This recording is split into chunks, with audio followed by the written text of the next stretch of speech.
It can affect everyone. It can affect everyone and anyone.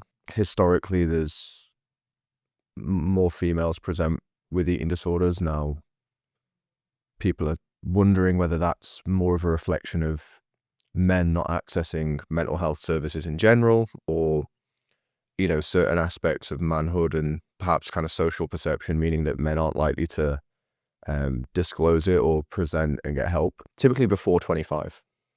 You will see some signs of disordered eating, whether that's in kind of childhood, adolescence, or, the beginning of young adulthood. It's more uncommon to find one later in life, but it's not impossible. Any kind of circumstance where somebody also endures sustained exposure to unsuitable eating conditions could lead to a problem. Somebody in a sport that's weight cutting will have very disordered eating if they're cutting weight. People who are exposed to war zones and famines and things like that later in life could then have an eating disorder on the back of these adverse experiences. But in a situation where there isn't kind of any of those intense environmental factors, usually before the age of 25, it's not uncommon, is it, for somebody to go, well, I'm not eating this at the moment, or something along those lines. But you're really looking for the kind of distress attached to it. And when that's really intense and that's quite a sudden change, and maybe some of those other things are happening as well, whether it is weight change, whether it is, concealment of certain food items or continued avoidance of certain food items, you start to build a bit of a picture of what's probably looking like something disordered. There's two frames you could look at. You could look at it from an objective frame, which is kind of the interference with day-to-day functioning in daily life, i.e., if somebody can't go to a work dinner because of the food situation, we go, well, that's interfering with their life now. Now, the difficulty with that is obviously some people with eating disorders can be very highly functioning, and so they may appear outwardly okay. And so then on the other side, you've got that more subjective, emotional, felt distress and kind of, perceived intensity of anxiety or distress associated with it, sort of irrespective of whether they are still ticking the boxes in their day-to-day life. There's a lot of context there depending on the relationship you have with them, where are they at their stage with their eating disorder journey? Are they, because I guess the initial stage is often very high avoidance and a degree of denial, not really wanting to, or not perceiving it as being a problem. Approaching that person is very different to approaching somebody further along who does see it as a problem and is trying to work on being more open around their eating behaviors. I generally say kind of tread cautiously, and general emotional support is never going to hurt. If somebody is further along in that journey, you might get into a more specific conversation around what's going to help them with respect to the eating itself. If somebody's very early on that journey, it's being quite mindful of, I guess, the power of the disorder. You don't want to accidentally step on its toes, so to speak, and trigger kind of further avoidance behaviors.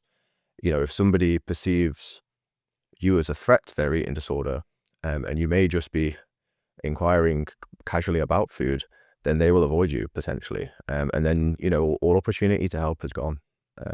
Not through any fault of yours or anyone's, but just because, we've maybe underestimated the eating disorder and just how avoidant and insidious it can be. You don't want to fall into taking the same attitudes as their eating disorder does, right? So avoiding things which are clearly not optimal for the person's well-being.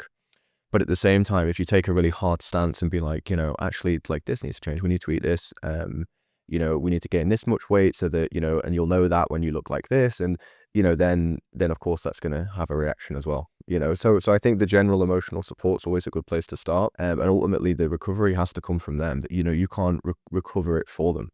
And ultimately, usually that's a matter of, creating space, helping them. But once they've chosen their direction, if you push it yourself, it pushes back.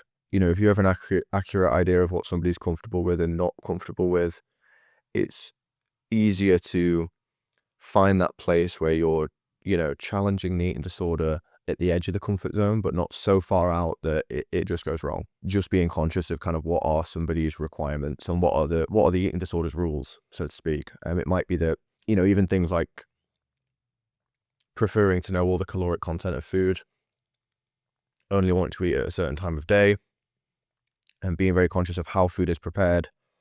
Is it whole food, etc., etc.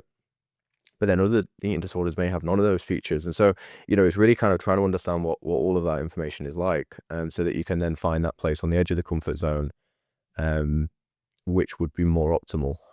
But they are difficult conversations. And, again, I think it's approaching it with that kind of general openness. And if possible, trying to ask quite open questions and then letting them lead.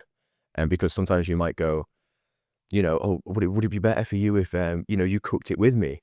And then it could just shut down and be like, oh, no, because they don't want to cook with somebody else. And then before you know it, you've kind of hit a bit of resistance there. You're not a therapist, you're not a psychologist, you're not a doctor, right? You're not a psychiatrist, you're not any of these professions. And as hard as it is, if you then become that, the person also loses their mum or their friend, which is quite tricky, and they're really common ones with parents, right? Parents, just because they love their children so much, they're just very eager to solve the problem for them from a place of love and affection. But ultimately, what's quite scary for parents as well, I think, is that they are powerless. But it doesn't mean that they may be powerless in terms of the disorder itself, but they're not powerless in terms of empowering their relative or friend to overcome it themselves by accessing the appropriate support mechanisms. Rather than being kind of on the pitch as a fellow player trying to win the game, you're more of a manager. You're more of a coach. You're trying to kind of coordinate things to enable them to make the right decisions to get the result they want.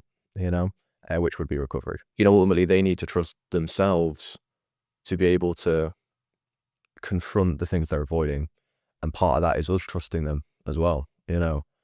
If we don't trust them to beat their eating disorder, and we're sort of trying to get our own way in to help them out, it's hard for them to trust themselves as well, to confront the avoidance on their own, because the eating disorder is difficult. It will attack.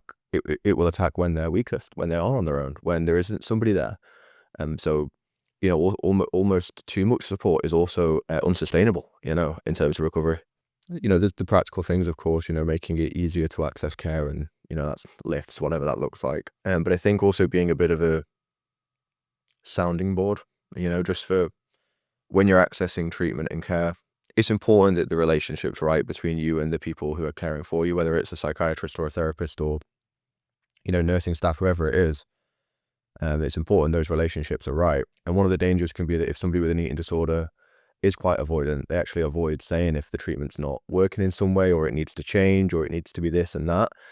And again, hopefully you can be that sounding board for them to be able to say that. And so that kind of feeds into that point around kind of checking in. It might be around appointments, just like, how was it today? If you want to speak about it, let me know. But it's absolutely fine if you don't as well, even something as small as that can just give someone that sounding board to navigate their own treatment effectively, and make changes if they need to be made.